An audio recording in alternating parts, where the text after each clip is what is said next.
Ladies and gentlemen, we are moving to our last speaker. And this session will be led by Mr. Tuhu Nugraha.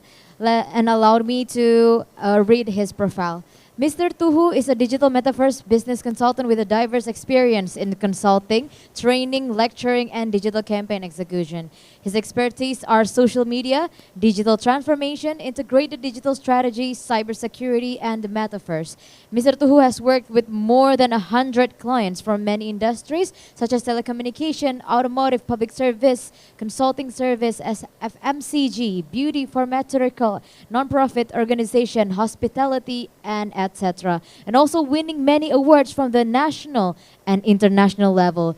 He has involved in many startup incubators program and as a mentor for more than 20 digital startups from various industries. And please welcome to the stage, Mr. Tuhu Nugraha.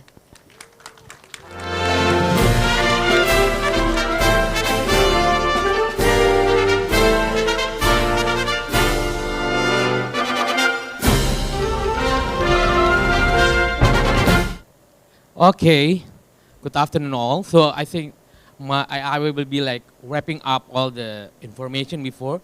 I'm very interested because the previous speaker already talking about the ethics on AI, how we will be relevant with AI. Then I will be summarized. I will just have 2 slides from this because I think the most crucial point.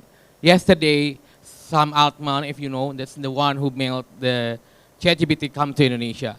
And the most interesting point, Mr. Nadim asked him, what is the relevancy of education in the era of ChatGPT and OpenAI? That's very important because you are now here, mostly as in younger generations, and you also questioning what I will do if an AI can generate a press release and can make a content. So what I will do then? I think Felicia before already said something, but there is something else that you can do. First, you must talking about this AI can do predicting and potential issues. But they just only give you some kind of relevant information. In the end, you must be the judges.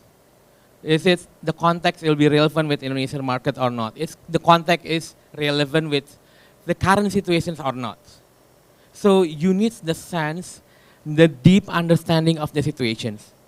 So the AI will just give you something that's bigger picture. It's like an options. It's like when you go to the all you can eat, there is a lot of options there, and then you choose what you want to eat. That's the thing that's relevant with that. The second one, AI will give you a more personalized content that is cheaper, better, and then faster. Before you must write by yourself, write something and everything else. Right now, you can just, okay, AI, please give me some ideas. I wanted to make a content about this, and then give the ideas, even the content.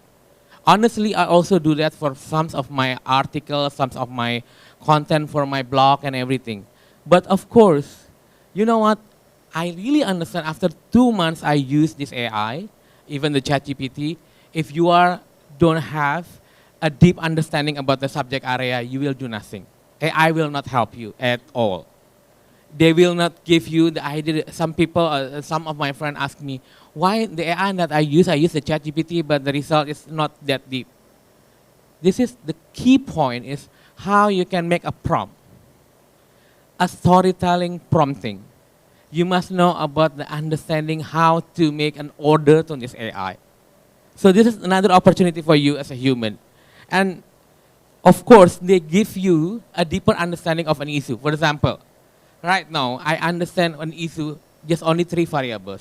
But when I check with the AI, I can say, oh yeah, there is 2 other variables that I never think it before. But you must ask the right question about that part. And then, or at some point, they give us 7, but at some point, oh, it's not relevant for ASEAN, for example. It's not relevant for current situations. It's in past conditions, it's relevant, but right now, it's not.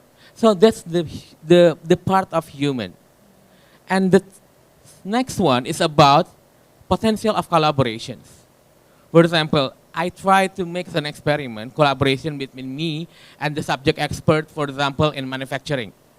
So when I want to write something, I ask him, what do you think about this? What is your comment? How you can make it broader? What is the real problems that you know in this industry, for example. Because I wanted to write about the blockchain, but I want to know about the perspective of the manufacturing, for example. I cannot understand deeper because I'm not involved in that part. It will be the same in the PR. If you ask the people who never take a study of communication and they give a prompting to ChatGPT, for example, how to build a press release, the press release will nothing. It's like a robotic. But if you are a student of communication, you will say, okay, please give me a press release about the event. The target audience is a teenagers who wants to talk about this, blah, blah, blah, blah. And the context is like this. This is about the architecture. So the thing is about this AI, what happened actually is the first technology era is replacing us our physical works, right? So you don't have to do the hard works to move something to other places. AI revolutionized about our cognitive skills. You don't have to remember everything. AI will do it. Even I read some books, a very interesting book from professor who talking about the AI. He said that even a doctors, because Felicia before was talking about also doctors, the competencies of a doctors right now, the student recruitment will be different. Before, a doctors must be a person who have a strong cognitive skills, because they must remember all of the drugs, all of the disease and everything. Right now, they don't need it. What they need is a collaboration skill, how to make a problem solving, and then complex decision making, because a disease can become from different parts. So can you imagine? Our cognitive skills, we don't need again. We don't have to remember everything, but still we need that to have that, because at some point we cannot just only depend on AI, right? But that's what happened. So you must have something else. So what the AI cannot do? Creativity. AI is just only data that they know in the past, like Felicia already said before. If there is something new, they don't know. If it's like ChatGPT right now, they always stated that, okay, I just only understand until September 2021. After that, she doesn't know. And then, yes, of course, it's shifting competencies and also skills. A PR people right now, of course, you need to have interpersonal skill and everything.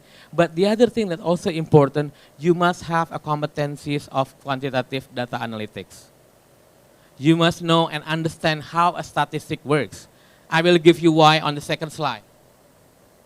Why you must understand about statistics. The logic, it doesn't mean about how to create the data and everything, because there is an AI has hallucinations. It's very dangerous. Some people will laugh about that part. Why AI hallucination? Because the data that you give, it can be a garbage. It's not a true data. The machine cannot detect that this data is right or wrong. If you don't have a logic about the data, if you are not very critical, what is the data that has been submitted to the AI system, and then you will believe it that it will be totally like wrong. Garbage in, garbage out. So the communications people must know about the quantitative data. You must be very critical. What data has been input? Is it rational or not? It makes sense or not? Because it will be impacting to the second one. Can you imagine if you have a brand and somebody else wants to ruin your brand reputation? It's easy. They just use the AI. They just filling out all the system, all the ChatGPT information with the wrong data, making a bad information, and then people will, when search something, they will find something that's really, wow, it's so scary and everything. And the dangerous of this AI, it looks very true. It looks so convincing. And it's not only about text. It can be visual, even can be a videos. You can make a statement of a president that looks like real, but it's not him. It's a very dangerous. And if you put it for the people, the common people who never understand that it can be created, what we call it as a deep fake, for example, it's going to be very dangerous. And the PR team must be very ready with this kind of era. We already experiencing the era of hoax through the social media. I think this impact of the AI hallucinations, the black campaign, it will be more bigger and more scarier. And the all PR people must really understand about this one. You must prepare for this one. All the students must have the skill of this one because what I said before, it's easier, faster, and cheaper to make a black campaign. Because another side, oh, okay, so PR people, it will be, oh, it's easier for me. I can make a press release easier. But remember, another people want to make a black campaign with you. It's also much more easier. And then the other part, as a PR professional, you must understand about the ethics and privacy. For example, even for the press release, I talked with the BPOM communication department because I become one of their consultants and they said like, I already warned them about the AI. And what they are really worried about is their press release even cannot put on the ChatGPT. Why? Because some of the information cancelled to be published to the public. And remember, everything you put in the AI ecosystem will be a public data. It will be a public data. It's already happened in Samsung. There is a crisis because of one of their employees put their data, secret data to the ChatGPT because they want to be easy to develop any kind of report. Yes, of course, it makes you a convenience, but at the same time, you must have a sense. This is a privacy or not? What's the impact of this data and everything? So the PR people have also more homeworks to talk with their internal teams. What's data that you can put on this generative AI or not? Or you make your own AI. I heard with my friend, he's ex-Microsoft, he said that a lot of companies right now want to build their own AI and generative content because there's a lot of data that can be very private to the company. Can you imagine like the blueprint of company? You put it on the social media, on the ChatGPT, just to make a report so easier for, yes, it's easy, it's convenience for the team, but it will be like a burning for the company. Because everybody will know what will be happen with your company. For example, it's Toyota, it's Astra or everything. It must be a secret. Do you think, oh, it's not a secret, it's still a secret, I just put it on the ChatGPT? Of course. But the data will be like connected to everyone. So that's kind of senses you must develop. And then AI governance. It's another challenge. How we can make an order, what you can do and what you cannot. It's also part of this PR team. The PR team has much any sense because in many companies it will be different governance, right? The rules will be different. For banking, financial industry, a lot of secret data, maybe they cannot use this AI for certain level. But for other industry that's very open, maybe they can use AI for many other things. So it's very contextual. This is something that we must think together, and then other than a lot of other issues of how we will replace by the machine and everything. But don't worry, as a PR, if you have this kind of skills, you have the logics, it will be save your job. It's just about replacing the skills of everything. Like yesterday, I just write my article in the tick.com talking about what is the recommendation, what kind of AI regulation, because the previous discussion about the regulation. First, it must be, of course, about the ethics and privacy. It must be regulated because we must protect this data. And then second one is about the bias. Bias can be happen about the gender, ethnic, and everything.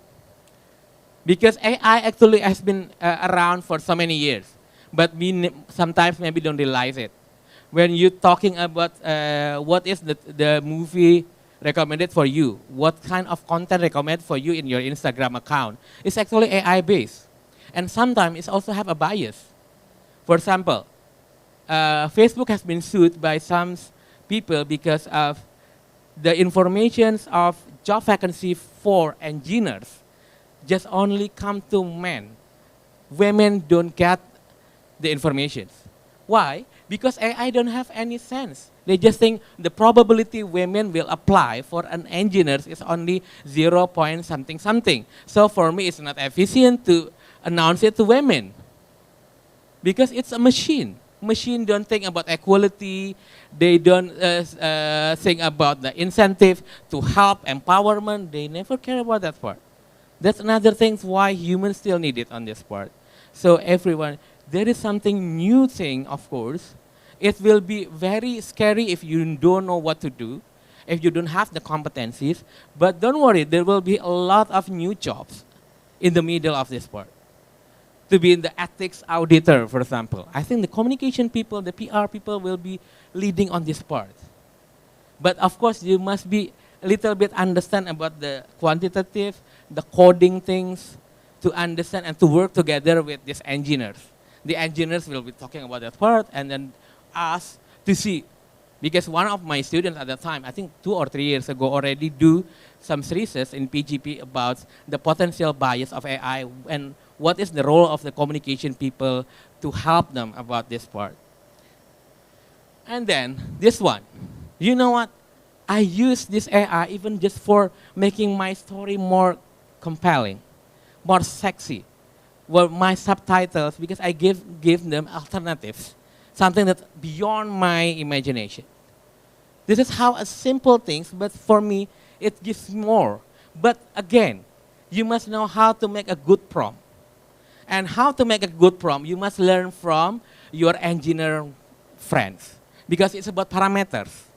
Your engineer friends must know and learn from you, from communication people, because they must understand how to do the storytelling.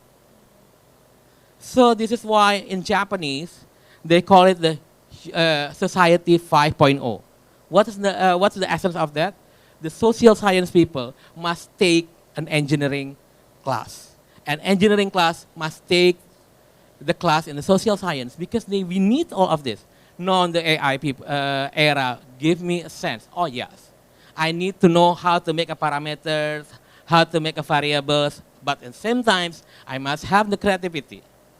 If not that, we don't have any value added compared to the AI. Because once again, AI will just only replace our skill on cognitive. But they cannot replace us on the fantasy, creativity, problem solving, finding new way to do something and everything. I think that's all I think we can do the discussion after this.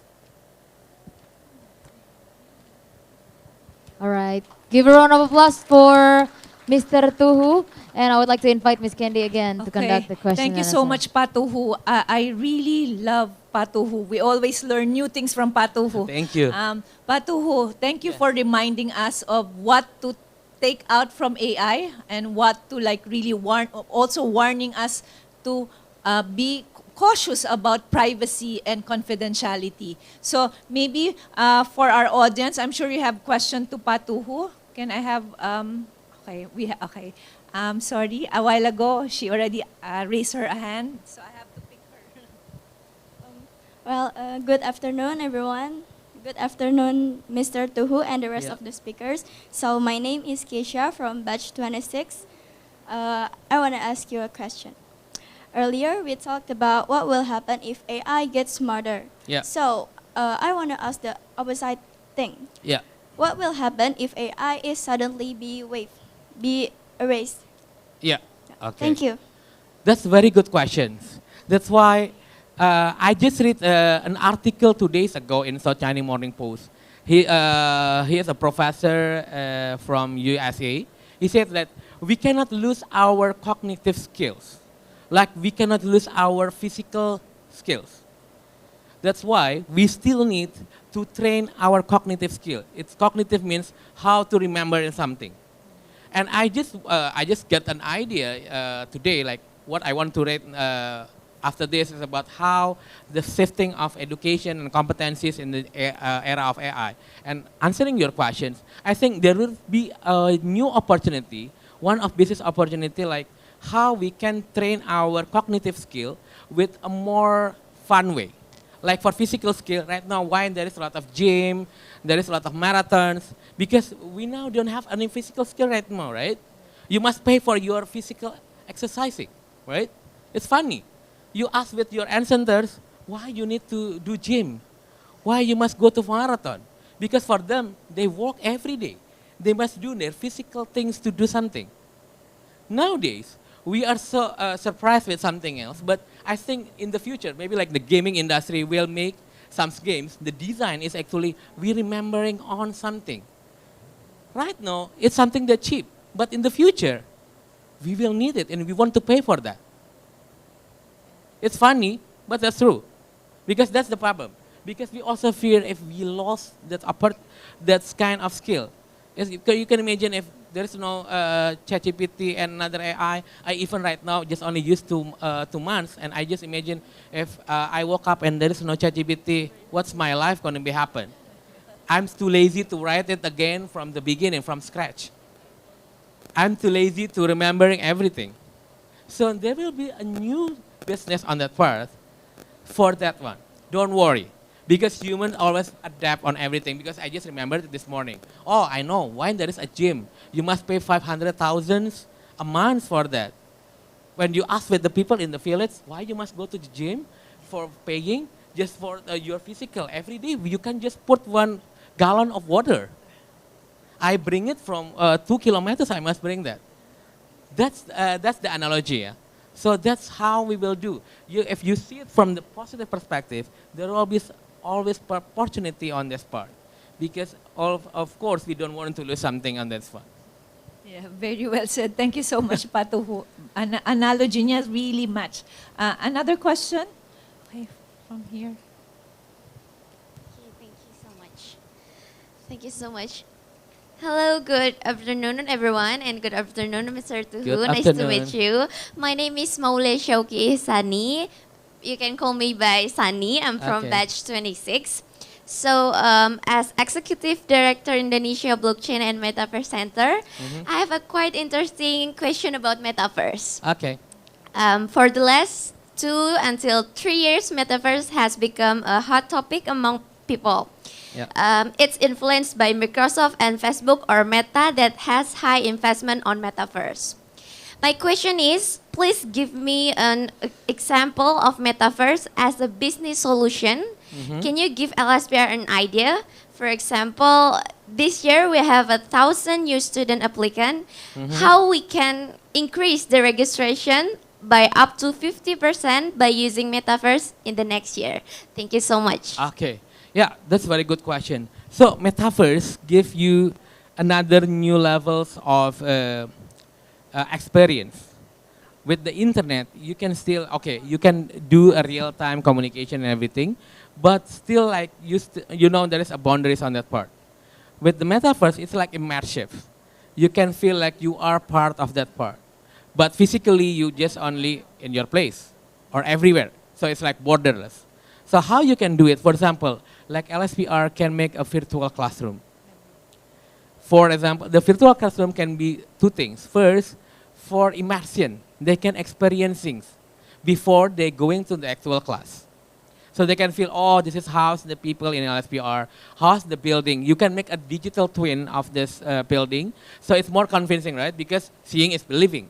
But can you imagine if I'm from Ambon and I'm LSPR in Jakarta, I just can see from Zoom, I maybe cannot feel it.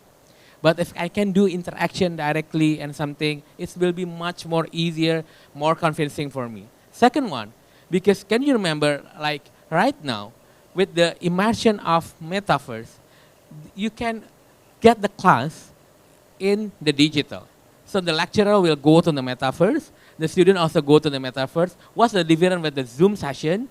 In the Metaverse, you must be also concentrate on that part, because when you are moving, your avatar also will be moving. So it's like the Zoom, I know like some students, they just off the camera or they just put like, look like they are there, but they are not there. And then it's more boring for the students also. I can imagine if you hear some people 2 hours just only hearing with no interactions, because in Metaverse it can be more interactive. The class can be more interactive. For example, you can make, for example, you want to make, introduce a new camera. You can directly feel like there is a camera there. You can touch it, you can see it, you can work together with them. You even from all over the world, because when there is an event from Jetro at that time, there is a startup in Japan who make a metaverse for learning English. And you know what? The most interesting point, he said that because we interviewed the owner from Japan, and said most of the students are from Indonesia and Vietnam. Why? And it's not from Jakarta. They are from some small village and remote area in Indonesia, so they can make a real experience conversation from people all over the world. Something that, for example, for Jakartan people is easy, right? You can talk with foreigner easily, especially like the LSPR, even like the lecturer can be from everywhere. But can you imagine if I'm from Papua, I'm come from small village, I cannot experience that part. It's a luxury for me. With this one, they can talk to each other because the experience is different. With you just, okay, learning, remembering on the word, because speaking is different with just only learning, okay, you have a TOEFL 600. So this kind of immersive experience is more cheaper, there is borderless, more experience put there. For example, like you can make LSPR campus in the sea, or it's like flying in the sky. There is like all is glasses, because it's unlimited imagination. Your positioning can be a digital twin, or it's totally new. It's very imaginative as what you want. So it also will trigger more people wanting to join it, because the school can be more entertaining, and then you can put the gamification on that part. It's something that you cannot do it maybe directly in the real world. And second one, you can make the lecturer is not actual human, but meta-human. It's from the AI. So you can set up what kind of human that you want, what kind of learning session, learning experience can be customized. That's the difference with the metaverse. Thank you so much, Tuhu. We can't wait to have our metaverse lecturer in LSPR soon, or maybe having LSPR in the Luar Angkasa, in the outside. That is completely different experience. Can we have one last question on the side? Finally. Sorry. Hello everyone, good afternoon. First of all, thank you very much for Bu Prita Gamalgani and Mr. Tuhu Nugraha for giving me the opportunity to be able to ask question about this topic. I'm interested about AI and data, and I want to know your opinion. We all know that is important thing for PR and data analyst. Do you think in next 8 years, the profession of a data analyst will be fully replaced by AI? Okay. And if the answer will be yes, how AI can replace the data analyst profession? Thank you very much. Okay, thank you. It can be yes, but it can be no. If you just only talking about data analyst as a user right now, making the data and everything, yes, it can be replaced by the AI, because AI can do that. Even right now, the ChatGPT can do the Python and everything, make the charts, the graphics and everything. But if you have the competencies, how to storytelling the data, because the data analyst is not just on that part, it's just right now. But in the future, you can interpret what is your boss wants, what is the goals from this data. AI cannot do that. AI cannot understand how I do the storytelling, the same data. For example, like this, because I also like questioning how I can be relevant as a teacher in the near future if you can just learn from this AI. Oh, I know, the storytelling. Of course, the data, if you just data analyst, making the data, you're gone. But if you're data analyst and storyteller, you will be still on and will be very, very higher salary, because you understand. If you talk, for example, if you talk with the Japanese, the data will be not small, but more on the story, blah, blah, blah. But when you want to talk to the American, the data first. Talk the data, da, da, da, da, da, da, because that's how American wants. But AI never have the context like that. They don't have the understanding the cross-culture. The data analyst that's very good, they will understand what's data that my boss need to show, because they want to convince on this part, because data can be two-sided. This data can be against your opinion, or it will help your opinions. There is the politics of the data. If you just don't know about that part, you are such only, okay, this is a data. I even of the data analyst for analytics at that time, like 10 years ago. for social media monitoring. I learned a lot from my client because when I put the data, present and something, my client just stop it. I don't care. What's next? I think I learned a lot from Ong at that time because I also part of Maverick at that time. The client just wanted to know, what's your recommendation? I don't need a lot of data that you put on this part. What is the next recommendation that you give and the insight that you want me to do, what your suggestion after you see the data? That's the most important thing. Because like today I just read, Accenture just only lay off 3,000 of their consultants. 3,000 consultants. You know what? It's not only an admin in the toll or something. Consultant. You think like it's so complicated, right? They change it with the AI. Why?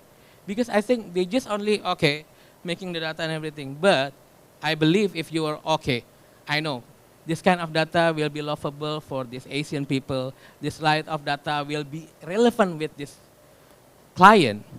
Or I can understand how to tell the data more easier to certain people. That's what I'm doing right now. I met with a lot of people, and when they want to go to Indonesia, the client in Indonesia, they still need me because they want more comfortable. And it's happened a lot. I met with people in Istanbul. He said like, her client in Saudi Arabia, even he can speak Arabian, he cannot be accepted by Saudi people. They still need a middleman because they want more comfortable with the right persons here. So this is something that you must do, have a competency. That's what we call it as upskilling. So it's not only about the core competencies, but what another competency that you can put and you can over to the table. So you will be still relevant on that part.